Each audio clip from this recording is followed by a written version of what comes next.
pessoal, tudo jóia?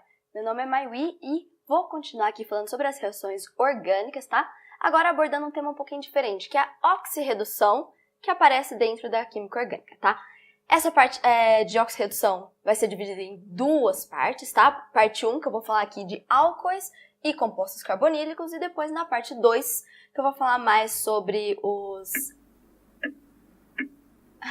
Peraí que eu esqueci que eu vou falar sobre a parte 2. E a parte 2, que eu vou falar sobre a oxirredução presente nos alcenos, nos compostos aromáticos e também falar um pouquinho sobre combustão, tá? Então, antes de realmente entrar nas reações de oxirredução dos álcoois e dos compostos carbonílicos, a gente precisa lembrar uma coisinha. Número de oxidação, tá? Se vocês ainda não viram a aula de oxirredução do professor Otin, vão lá para essa aula que vai ajudar bastante vocês aqui, tá? Para quem já viu, só para lembrar, o número de oxidação vai expressar a natureza positiva ou negativa, né, dos átomos. Então, quando cria, né, uma carga parcial positiva ou negativa devido à eletronegatividade, tá? Número de oxidação você também pode expressar somente falando NOx, certo? Então, olha só, o que é a sacada aqui nessa parte dos compostos orgânicos? Acontece que os átomos de carbono, quando você tem mais de um átomo de carbono na molécula, pode ser que eles não tenham o mesmo número de oxidação, certo? Então, quando você tenta determinar o NOx dessas substâncias, sempre o foco vai acabar sendo nos átomos de carbono, porque é o NOx destes átomos que vai acabar variando, certo? Então, aqui tem mais de uma maneira possível para identificar, né, o NOx. Só que eu vou explicar para vocês uma maneira que eu considero a mais fácil, tá? Então, olha lá. Se vocês lembrarem lá da aula, né, de oxirredução do professor Otin, vocês vão lembrar que hidrogênio ligado a metal tem NOx mais 1. Então, eu já vou colocar mais 1 em todos esses átomos de hidrogênio aqui. E aí, qual que era a ideia do NOx? Que dentro da mesma molécula, quando ela não tem carga, então essa aqui é uma molécula neutra, a somatória das cargas tem que ser igual a 0. Então, aqui eu tenho 1, 2, 3, 4, mais 4. Aí a pergunta é, qual seria então a carga do átomo de carbono? Se tem que dar 0 e eu já tenho 4 positivo, claro que o átomo de carbono tem que ser menos 4, certo? Para este daqui, quando você tem mais de um átomo de carbono, você vai fazer o seguinte, traça aqui uma reta, você vai determinar para este átomo de carbono e depois para este, tá? Então, esquece esse lado aqui, vamos olhar só para esse. Aqui, então, tem hidrogênio mais 1 e mais 1. Quando está ligado o carbono a outro átomo de carbono, você considera como se fosse 0 essa ligação aqui, não conta ela, tá? Então, aqui eu tenho 3 mais. Qual que é a carga, então, que tem que ser deste átomo de carbono? Menos 3. Repara só que eu estou invertendo, né, o sinal. Então, aqui, por exemplo, era mais 4, então o carbono tem que ser menos 4. Aqui, mais 3, carbono, menos 3. Repara só do lado de cá, então, agora. Já determinei para este átomo de carbono e para o lado de cá. Então, aqui também seria exatamente a mesma coisa. A molécula é simétrica, então já dava até para adivinhar que esse átomo de carbono também teria NOx menos 3, tá? Para este caso aqui, quando vocês verem halogênios, tá ligado aqui diretamente ao átomo de carbono, vocês considerem menos 1, tá? Hidrogênio mais 1, aqui mais 1 e mais 1. Então, olha só, aqui, já para facilitar, o que a gente pode fazer? A gente corta esse menos 1 com esse mais 1. Então, esquece que existe. Sobrou o quê? Só mais 1 aqui, mais 2. Então, este átomo de carbono tem que ser menos 2. Olha só aqui. Hidrogênio mais 1, esse hidrogênio também mais 1.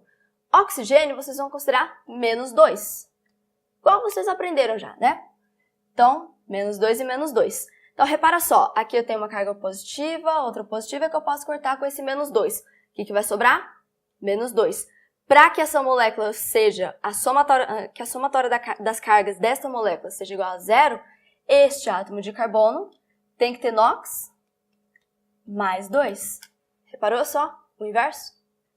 Olha só para esse, 3 átomos de carbono. Então, eu já vou dividir aqui em 3 pedacinhos, tá vendo? Onde tem ligação carbono-carbono, eu já tracei a minha reta. Então, esse lado aqui, igual a gente viu aqui em cima, é a mesma coisa. Então, esse daqui a gente já sabe que vai ser menos 3. Olha só, não é exatamente igual aqui também? Então, menos 3. Olha onde entra a diferença. Aqui, esse oxigênio menos 2, hidrogênio mais 1, aqui mais 1. Se você já cortar essas cargas aqui, você vai ver que já está dando 0. Então, qual vai ser a carga do oxigênio? Então, o NOx do oxigênio. Oxigênio não, perdão, do carbono. 0, tá? Olha só esse daqui agora. Novamente, já faço aqui, coloco essas retinhas. Para esse lado aqui, a gente já viu que é menos 3 o NOx do carbono. Este daqui, ó, esse átomo de carbono tá ligado somente a esse dupla O, que é menos 2, então o NOx desse carbono aqui é mais 2. Para este lado aqui, hidrogênio mais 1 e mais 1, oxigênio menos 2. Já dá para tirar essas cargas aqui. Sobra só mais 1, então esse átomo de carbono tem que ser menos 1, certo? Então, só com isso aqui você já consegue reparar que dependendo de quais forem os ligantes, né, desse átomo de carbono, ele vai ter um NOx diferente. O que dá para vocês perceberem é que, por exemplo, repara só nessa molécula aqui. Então, carbono ligado aqui ao oxigênio, tá vendo? Ele tende a ter um número de oxidação maior, tá? Então, ele está no estado mais oxidado, certo? Do que, por exemplo, repara só nesse caso aqui, que não tem nenhum átomo de oxigênio ligado, só tem hidrogênio, ele está com um NOx menor, tá? Então, ele está no estado mais reduzido, certo? Então, agora sim, vamos falar mais então sobre as reações de oxirredução que envolvem álcoois. Olha só, pessoal, a gente vai estudar mesmo as reações na próxima lousa. Aqui é uma introdução para vocês verem onde exatamente entra essa oxirredução, tá? Então, olha só, aqui é uma reação, certo? Que envolve álcool e aqui formação de um grupo aldeído. Olha só, eu já calculei aqui o NOx do átomo de carbono. Então, repara só que está indo de menos 2 para 0. O que está acontecendo? Uma oxidação ou uma redução?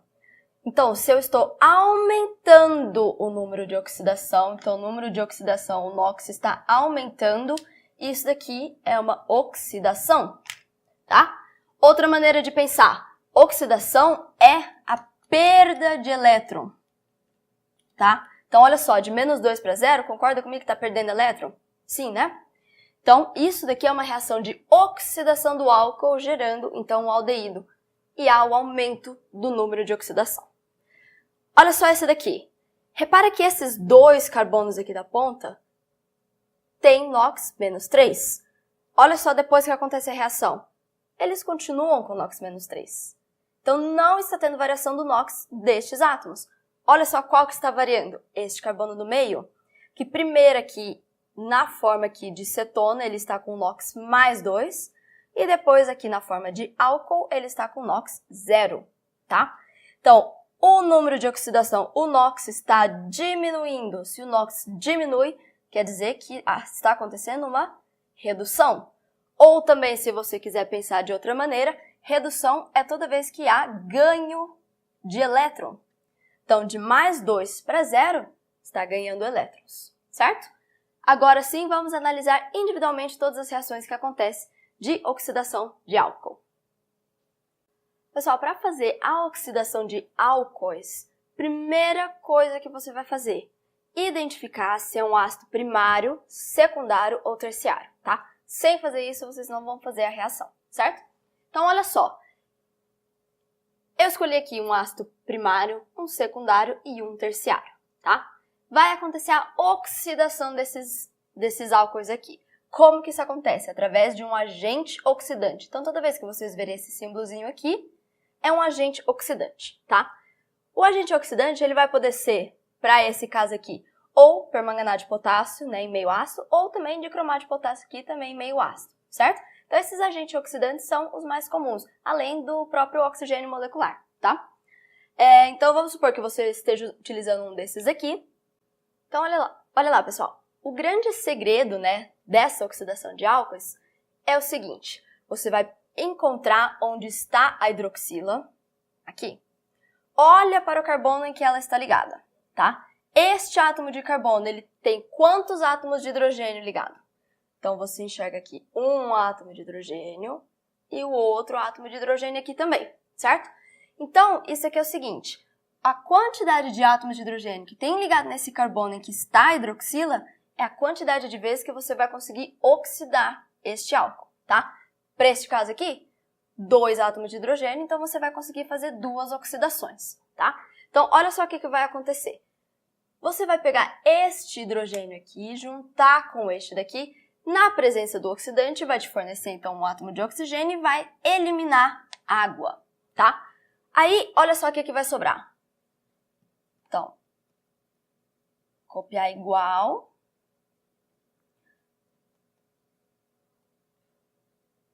Esse átomo de hidrogênio eu só joguei ele para baixo para ficar mais fácil de visualizar. Olha só, este átomo de oxigênio está faltando uma ligação e este átomo de carbono também está faltando uma ligação, porque foram retirados esses 2 átomos de hidrogênio. O que acontece então? Olha que perfeito, né? Cada um estava faltando uma ligação, agora eles estão bem, cada um com as ligações completas, certo? Isso daqui, antes eram álcool, grupo OH, e agora, aqui no final, o que é isso daqui? Aldeído. Então, a primeira oxidação de um álcool primário vai te dar um aldeído, tá? Isso aqui seria uma oxidação parcial. Agora, este aldeído, olha só, não tem esse outro átomo de hidrogênio que eu falei aqui? Então, pode sofrer, então, esse aldeído, uma nova oxidação. Aqui é muito simples. A única coisa que vocês precisam lembrar é o seguinte. Vou copiar exatamente igual. Olha só o que eu vou fazer. Só adicionei um oxigênio antes desse átomo aqui. Certo?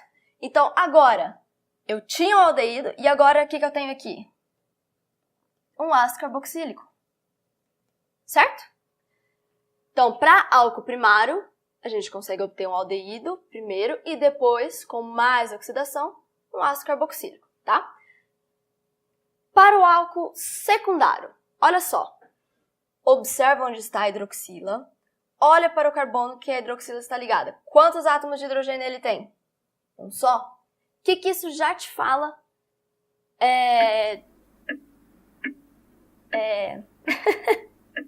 Ai, como que é? Ai, não veio. Pode cortar. Então, o que isso já te fala de antemão? Que este composto aqui, ou seja, um álcool secundário, só vai sofrer uma reação de oxidação, certo? Então, olha só o que vai acontecer. Mesma ideia. Então, eu vou pegar esse hidrogênio aqui da hidroxila, ele vai sair com esse átomo de hidrogênio aqui, vai juntar com um átomo de oxigênio, sai na forma de água. Aí, olha só, eu vou copiar, então, aqui exatamente igual.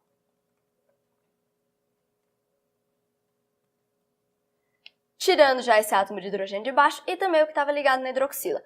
Agora, mesma ideia aqui de cima. Tanto o átomo de oxigênio quanto o de carbono, eles estão faltando uma ligação. Então, olha só que perfeito. Forma uma dupla aí. E agora, o que é isso daqui? Uma carbonila entre, 2 átomos de carbono. Isso daqui é uma cetona. Certo? É possível oxidar mais este composto? Não, tá? Mesma ideia, não tem mais hidrogênio aqui ligado no átomo de carbono onde tinha hidroxila, então esse aqui não vai continuar tendo uma segunda oxidação igual para o álcool primário, tá? Agora, olha só para o terciário. Observa essa molécula e você me fala, vai acontecer reação de oxidação em um álcool terciário? Tem como? Olha onde está a hidroxila. Olha para o carbono que está ligado à hidroxila. Este átomo de carbono tem hidrogênio ligado? Não tem? Então, se já não tem, você já sabe que este tipo de composto, álcool terciário, não sofre oxidação, tá? Então, vocês vão ver aí nos livros tal, que vai estar escrito não reage. Certo? Então, realmente importante para vocês fazerem quando for fazer oxidação de álcool. Primeiro, identifica se é primário, secundário ou terciário. Se for primário, ele vai ter 2 oxidações, primeiro aldeído, depois ácido carboxílico. Se for secundário, vai para cetona. Álcool terciário não reage, tá bom? Vamos ver mais um pouquinho sobre a oxidação de álcools. Pessoal, provavelmente vocês já ouviram alguém falando assim, o vinho virou vinagre, né? Ou o vinho azedou, né? Aqui é uma curiosidade bem legal, porque se vocês forem pesquisar, vocês vão ver que vinagre, na verdade, lá vem do latim, que significa vinho azedo, né? Então, olha só que coisa mais interessante, né? Que a gente acabou de ver, a reação de oxidação de álcool. No vinho, a gente sabe que a gente tem este álcool aqui, o etanol, que é esta molécula aqui. Repara que ele é um álcool primário. Lembra que eu falei álcool primário pode chegar até ácido carboxílico? Então, se acontecer essa oxidação, olha lá, de etanol, que era um álcool, eu vou ter agora um ácido carboxílico, ácido acético, que é o tipo de ácido que a gente encontra no vinagre. Então, realmente, a pessoa falar o vinho virou vinagre, até faz sentido. Na verdade, seria melhor, né? O etanol acabou virando ácido acético, mas enfim. Olha só, por que isso aqui é uma reação de oxidação? Repara só no NOx desse átomo de carbono, -1. E neste daqui agora, mais 3. De -1 para mais 3, o que acontece? Oxidação. Não está aumentando o NOx. Então, é oxidação devido à perda de elétrons, tá? Então, agora você já pode explicar e contar para os seus pais por que o vinho virou vinagre e mostrar para eles a equação. Olha só que legal, né? Então, agora, já que existe a oxidação, vocês já podem ter pensado, opa, existe o caminho de volta, que seria a redução. Vamos dar uma olhadinha. Olha lá, podemos fazer também a redução de compostos carbonílicos, tá? Ou seja, pegar o que a gente tinha como produto ali da oxidação de álcoois e reduzir, certo? Então, olha lá, para álcools primários, lembra que a gente consegue produzir ácido carboxílico e aldeído? Então, olha lá, partindo do ácido carboxílico, concorda comigo que o caminho de volta seria passando por um agente redutor? Então, fazendo a redução do ácido carboxílico, agora para aldeído. Posso reduzir isso daqui novamente para obter o álcool primário, tá? Então, seria o caminho inverso que a gente viu para a oxidação. Então, da mesma forma, por exemplo, se eu quero obter um álcool secundário, eu vou fazer a redução de uma cetona. Então, por exemplo, tem aqui a cetona, passa então pelo agente redutor e olha só, obtenho agora o álcool secundário, certo? Aqui, para vocês conhecerem, toda vez que tiver esse símbolo aqui, é o agente redutor, certo? Agentes redutores que nós podemos utilizar. Hidrogênio, H2, na presença de catalisador, tá? Aqui paládio, pode ser, com elevada pressão, isso aqui é um tipo de agente redutor, ou, por exemplo, um metal que seja mais reativo, né, do que o hidrogênio na presença de ácido, então, por exemplo, ferro na presença de HCl, zinco na presença de HCl, tá? Ou, por exemplo, sódio metálico, lítio metálico na presença de amônia, ou os mais conhecidos aqui, que acabam sendo mais utilizados pra gente, estes dois compostos aqui, tá? Então, um hidreto aqui de lítio e alumínio e o boro-hidreto de sódio. Esse cara aqui vai aparecer bastante, pode aparecer bastante aí pra vocês, certo? Então, para vocês conhecerem alguns agentes redutores também, tá? Era só isso que eu queria passar para vocês sobre essa redução de compostos carbonílicos. Então, pessoal, chegamos ao final da aula.